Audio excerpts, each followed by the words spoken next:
Bonjour à chacun et chacune et bienvenue sur la chaîne YouTube de l'Église Perspective d'Amiens.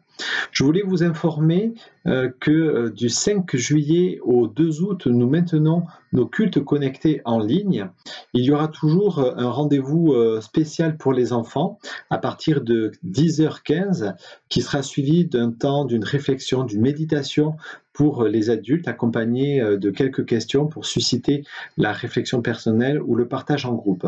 Alors, j'espère que ces temps-là vont fortifier votre foi et je vous souhaite bonne écoute et un bel été à chacun. À tout bientôt.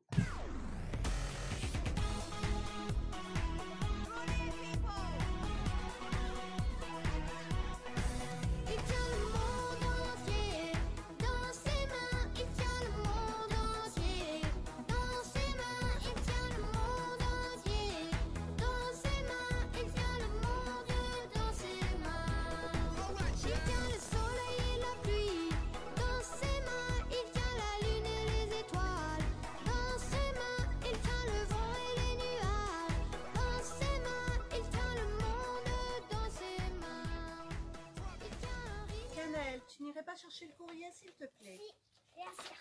Merci. De rien. Alors les filles, vous passez de bonnes vacances? Non, c'est trop bien les vacances. C'est trop bien les vacances? Oui.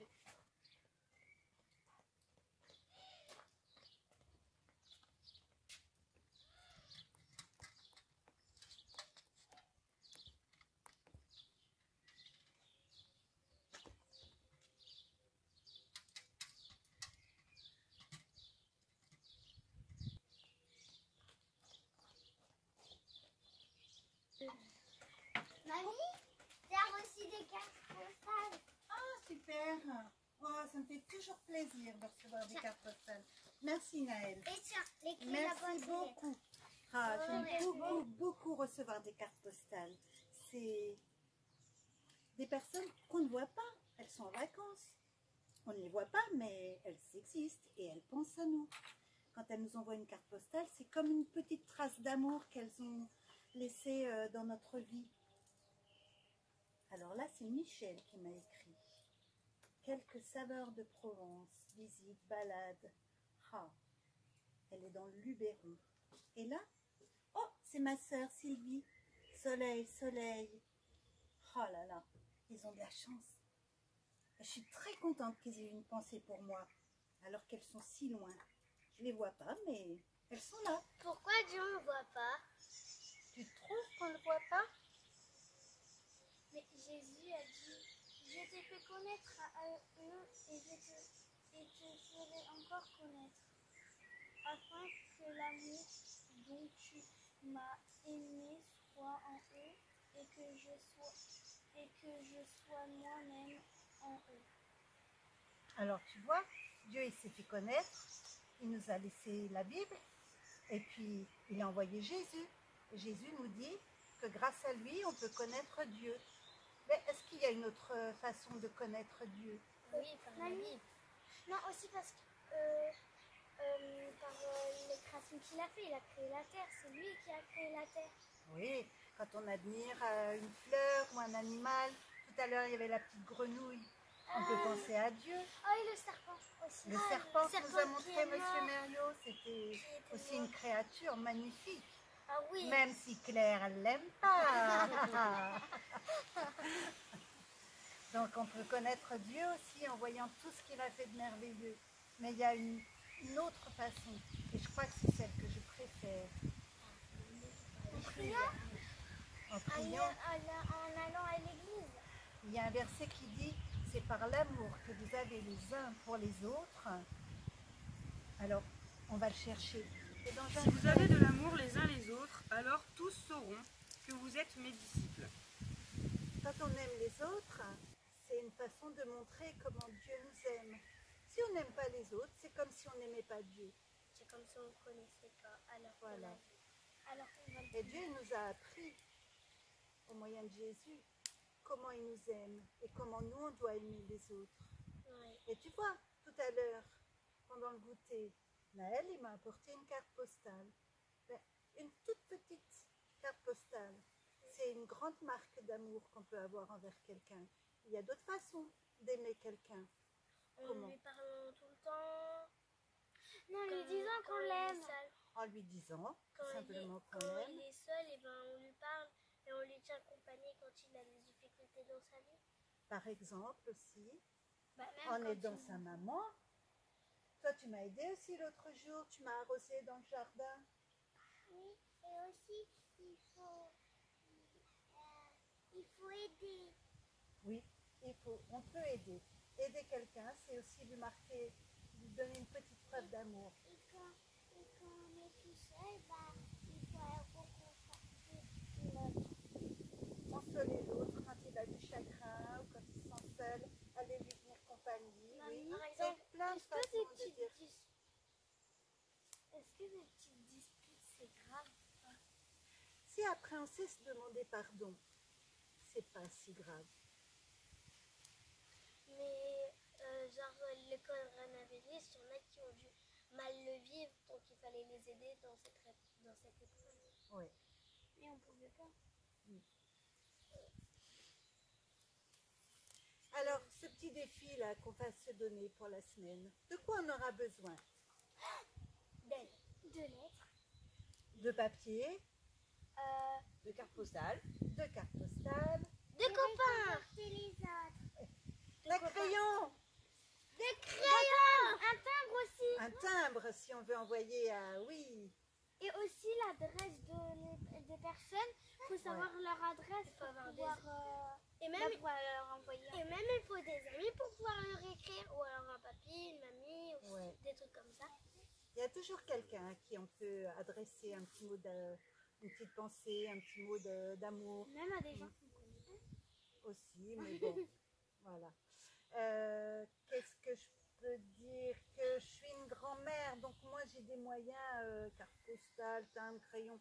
Il y a d'autres moyens maintenant, plus modernes. Par le téléphone. Message. On peut envoyer un petit coup de fil On peut appeler avec la visio. avec la visio. Avec avec Snap. Avec un message. Snapchat. Je sais pas si on a Facebook. le droit de Facebook. Il y a Facebook. des nouvelles, non. Par mail. Par mail, ou Par envoyer un petit- petit texto. un messenger. Parler, tu sais, quand on envoie un message, des fois, il y a aussi un truc pour la voix où tu peux lui parler, qu'il entende ta voix quand tu sais pas écrit. Ça, c'est drôle. Un message. Voilà. Donc là, c'est les vacances, on est loin de ses amis. On peut croire qu'ils n'existent plus, puisqu'on ne les voit plus. Mais ils sont encore là. Mais Et on on peut les leur a montrer déjà que nous, on pense à eux et on leur envoie un petit mot. Et D'accord? que eux, ils existent encore s'ils nous répondent. Et c'est pas parce qu'on ne voit pas quelqu'un qu'il n'existe pas. C'est pas parce que Dieu on ne voit pas qu'il n'existe pas. Il est partout et il est dans toutes les petites marques d'amour qu'il nous a laissées. Alors nous aussi on va laisser une petite marque d'amour. D'accord? Oui. La leçon Oui. du jour est finie. Alors les enfants, le défi pour vous cette semaine, ce sera d'essayer de laisser une petite trace d'amour aussi dans la vie de quelqu'un. Vous avez sûrement un copain, une grand-mère, une tata, quelqu'un qui est loin de vous. Et si vous pouvez lui envoyer une petite carte postale, je suis sûre que ça lui fera beaucoup de bien. Et c'est toujours une petite trace d'amour dans leur vie que vous laisserez. Regardez-moi mes cartes postales, je vais vous envoyer. Vous voyez, vous allez voir. Ça, c'est mon mur à petites traces d'amour. J'ai tout un tas d'amis qui m'ont écrit. Là, ça devait être Charlotte et Pierre, Jean-Pierre. Oh, bah là, c'est vous, avec vos parents. Et là, c'est Judith. Oh, là, c'est vous aussi, les contamines, quand vous étiez en colo. Et toutes ces petites pensées, elles m'accompagnent tout au long de l'année. Et à chaque fois que je vois mon petit mur à traces d'amour, je suis émue. Alors maintenant, on va vous laisser avec Paul, qui va vous parler de Dieu aussi, et de son petit côté visible ou invisible. Mais avant, on va vous faire une petite chanson. Alors, bon dimanche à tous! Bon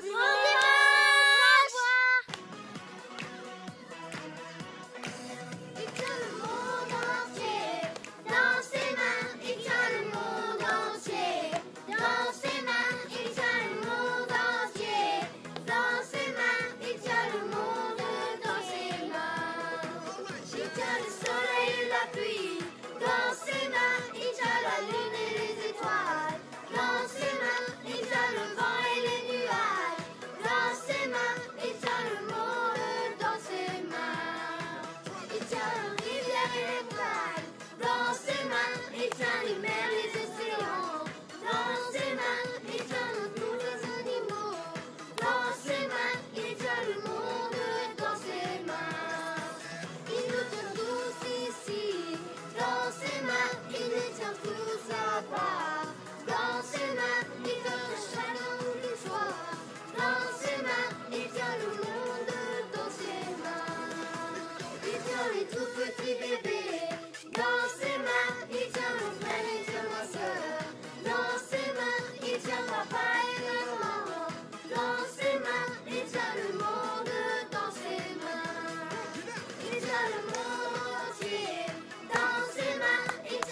Bonjour à tous, ça me fait plaisir de vous retrouver. Vous êtes le 19 juillet 2020, date pour laquelle je suis en train d'enregistrer cette méditation, et en fait, je suis 10 jours avant. 10 jours avant, ce qui veut dire que le 19 juillet, je ne serai pas au milieu de vous, je serai invisible, et pourtant, vous allez pouvoir voir cette vidéo. Et nous allons parler du Dieu invisible. La plupart d'entre vous sont rassemblés là dans les différentes maisons et vous allez pouvoir en discuter de ce sujet après cette méditation que je vous propose avec pas mal de textes bibliques. Et donc je vous proposerai à la fin de cette méditation de répondre ensemble, de travailler à partir d'un certain nombre de questions. Alors, le Dieu invisible. Le Dieu invisible, à qui n'est-il jamais arrivé de se révolter contre le silence de Dieu? Un Dieu d'amour qui est un Dieu invisible. Qu'est-ce que ça veut dire? Qu'on le voit, qu'on l'entende, qu'il nous écoute s'il nous aime, qu'il nous parle. Or, nous disons que nous aimons Dieu alors qu'on souffre tellement du fait qu'on ne le voit pas. On ne le voit pas en chair et en os, on ne l'entend pas de nos oreilles. Quand on lui parle, on ne le voit pas hocher la tête ou sourire ou manifester un signe d'approbation ou de réprobation. C'est extrêmement déroutant. Et je suis là, tout seul, en train d'ouvrir mon cœur, de déverser mon flot de paroles et de pensées. Et peut-être que je l'agace, que je suis complètement à côté de la plaque. Peut-être que j'envoie des paroles en l'air comme des bulles de savon qui vont partir dans l'air, dans le ciel, qui vont peut-être exploser tout de suite, ou au contraire vont monter très haut, en haut des arbres. L'encens, qui est un peu le symbole de la prière, ben voilà, l'encens, c'est cette fumée odoriférante qui monte dans les narines de Dieu, mais on sait aussi que l'encens, parfois, ça sent pas bon quand il y en a trop. Alors, est-ce que dans ma prière, ce que j'exprime à Dieu, c'est un encens agréable pour lui, ou est-ce que c'est quelque chose qui l'agace? Peut-être que ces pensées ont déjà envahi votre cœur.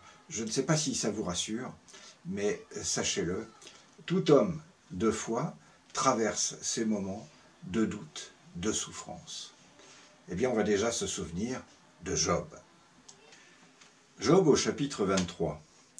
Et Job répondit, « Oui, maintenant encore, ma plainte est faite de révolte. Je fais tous mes efforts pour étouffer mon cri. Si je pouvais savoir où je trouverais Dieu, je me rendrais alors jusqu'à sa résidence. Je pourrais devant lui plaider ma cause, ma juste cause, et j'aurais bien des arguments à présenter. Je saurais sa réponse, je comprendrais enfin ce qu'il cherche à me dire. Emploierait-il sa grande force pour plaider contre moi? Bien au contraire, mais lui au moins, il me prêterait attention. Il connaîtrait bien que c'est un homme droit qui s'explique avec lui. Alors, j'échapperai pour toujours à mon juge. Mais si je vais à l'est, il n'y est pas. Si je vais à l'ouest, je ne l'aperçois pas. Si je le cherche au nord, je ne peux pas l'atteindre. Se cache-t-il au sud? Jamais je ne le vois. Et maintenant, je vous propose de prendre quelques textes dans les psaumes, ces cris des psaumes que vous avez certainement déjà lus et qui vous ont peut-être déjà surpris. Psaume 10. Pourquoi, ô Éternel, es-tu si loin? Pourquoi te caches-tu au jour de la détresse? Le méchant dans son arrogance en vient à opprimer les malheureux, il les prend dans ses traquenards, le méchant tire vanité de son avidité, le profiteur maudit et nargue l'Éternel. Le psaume 89. Jusque à quand, Éternel, te cacheras-tu et laisseras-tu flamber ton indignation? Souviens-toi, ma vie est courte. As-tu donc créé? Souviens-toi, ma vie est courte. As-tu donc créé pour le néant tous les hommes? Quel est l'homme qui vivra sans voir le trépas? Qui peut arracher sa vie au séjour des morts?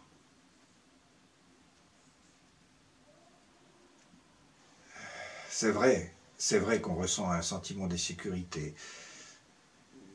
On est même dans la révolte quand les épreuves nous frappent, quand les portes se ferment, quand nous sommes dans la souffrance. Et toujours cette question, mais suis-je dans la voie de Dieu? Est-ce que Dieu n'est pas en train de me faire la gueule? N'est-il pas en train de me punir de mon péché?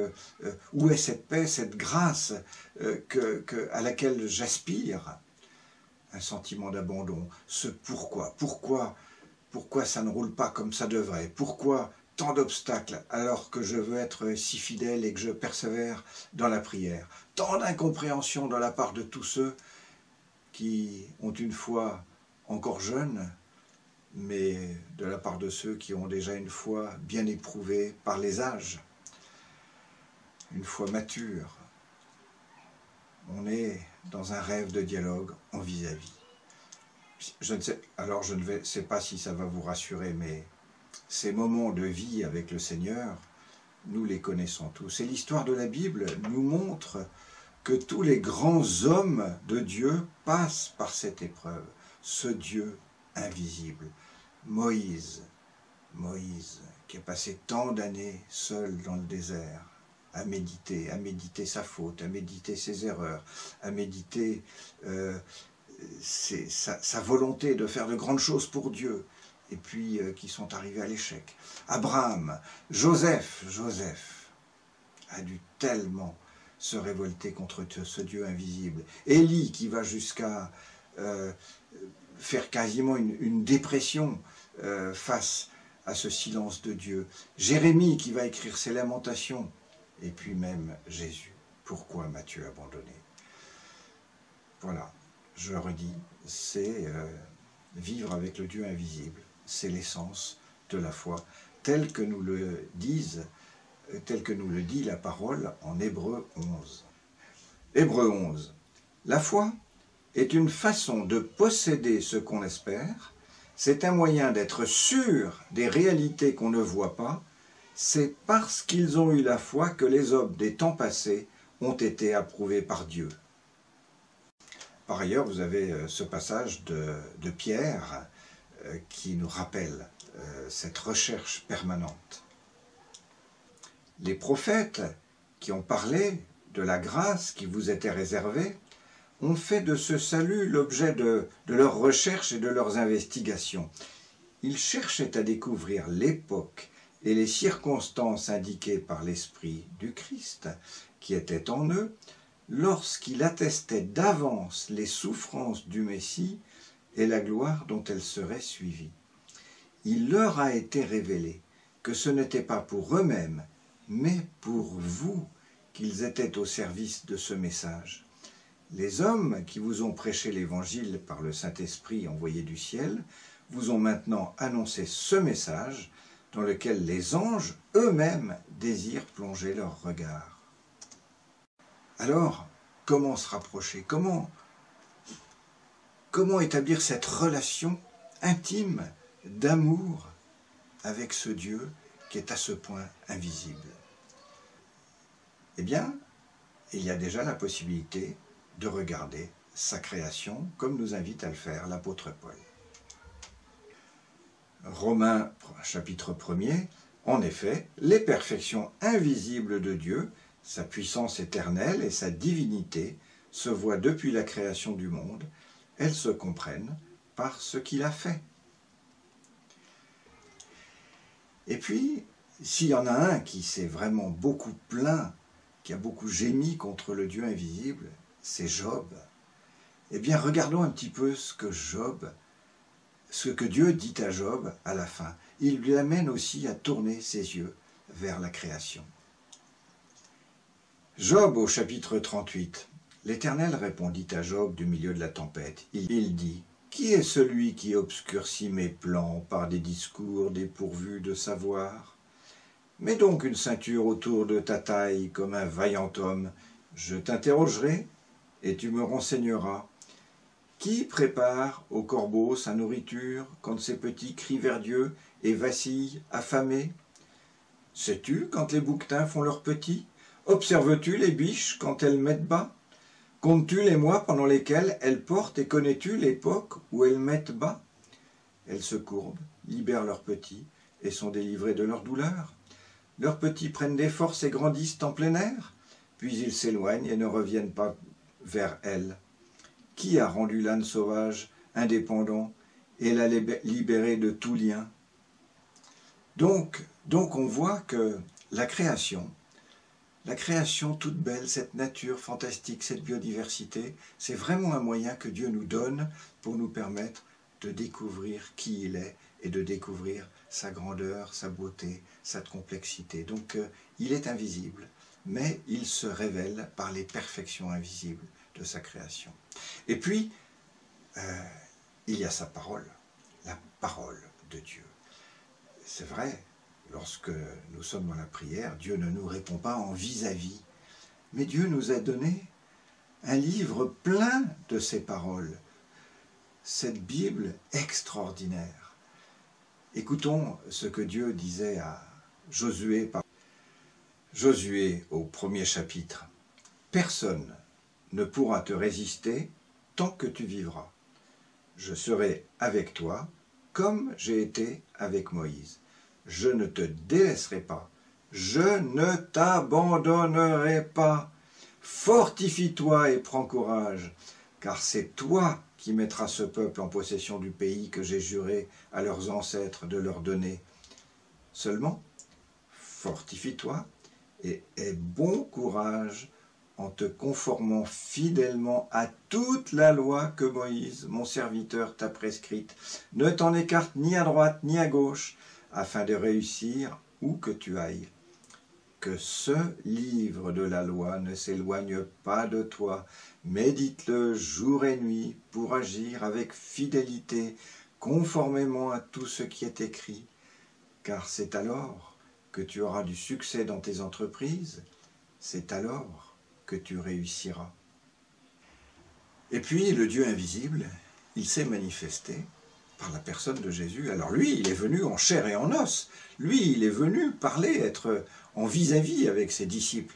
Et ce qui est très intéressant, c'est que ses disciples, sachant qu'ils vivaient quelque chose d'extraordinaire qui devait être transmis, ont tenu à nous transmettre cette parole, à nous transmettre les paroles de Jésus, à nous, eux qui ont été des témoins oculaires de Jésus lui-même, nous ont transmis cette parole. Donc, sachons, face au Dieu invisible, nous plonger dans sa parole. Et puis, il y a un troisième moyen que Dieu utilise, que le Dieu invisible utilise pour nous répondre de façon directe. Eh bien, c'est la communion fraternelle. Ne restons pas seuls. Nous ne sommes pas seuls, nous avons des frères, des sœurs, et là, le Seigneur nous amène à être entourés de ces frères, de ces sœurs fidèles, vers lesquels nous allons exprimer nos joies, nos peines, nos souffrances, nos projets, et qui, d'une façon ou d'une autre, vont pouvoir porter aussi la réponse que Dieu nous donnerait dans l'intimité de notre prière. Romains, toujours au chapitre 1, « Car j'ai le vif désir d'aller vous voir pour vous apporter quelques bienfaits spirituels en vue d'affermir votre foi, ou mieux, pour que nous nous encouragions mutuellement, vous et moi, par la foi qui nous est commune. »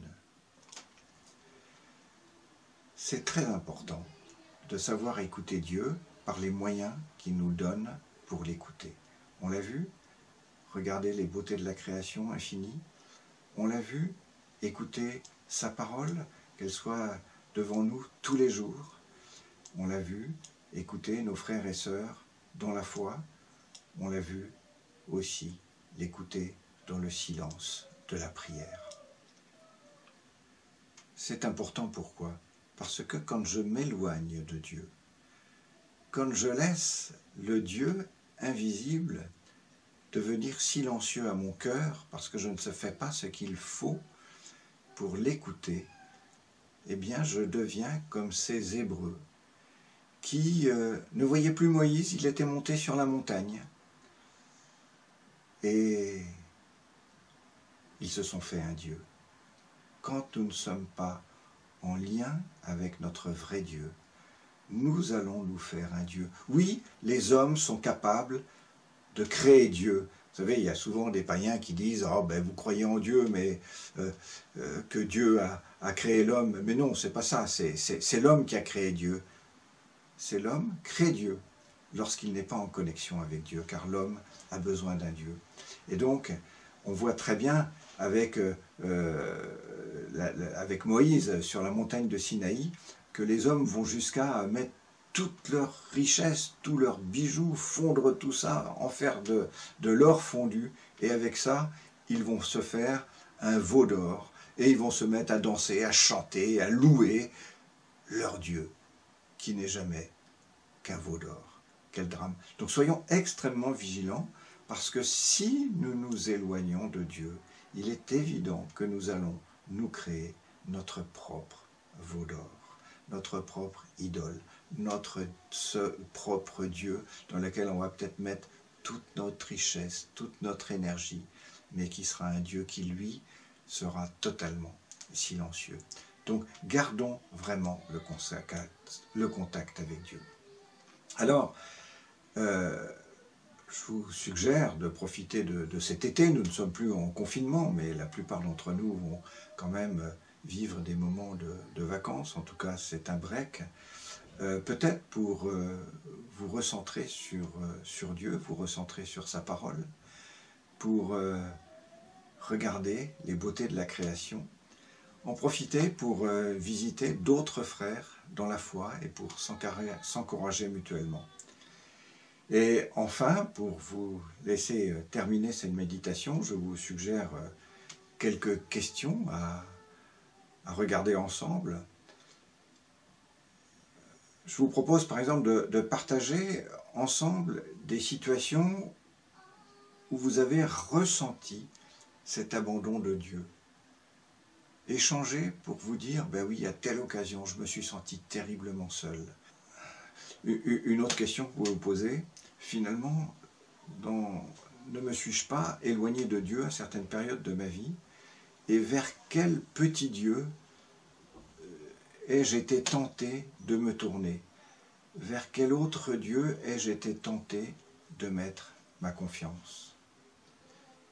Et puis, une autre question que je vous invite à méditer ensemble, c'est comment revenir au vrai Dieu, comment se recentrer, comment vraiment se mettre dans l'axe de Dieu et de sa volonté et de sa bonté.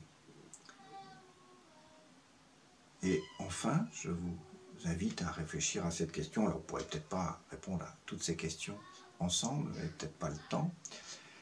Mais comment veiller à ce que nos frères et sœurs ne s'éloignent pas du Seigneur? Comment rester vigilants à l'égard de nos frères et sœurs qui auraient peut-être tendance à s'éloigner du vrai Dieu, à traverser des épreuves, à se laisser aller par le monde? Comment puis-je, avec sagesse, permettre à un frère, à une sœur, de revenir à la révélation du Seigneur? Je vous remercie.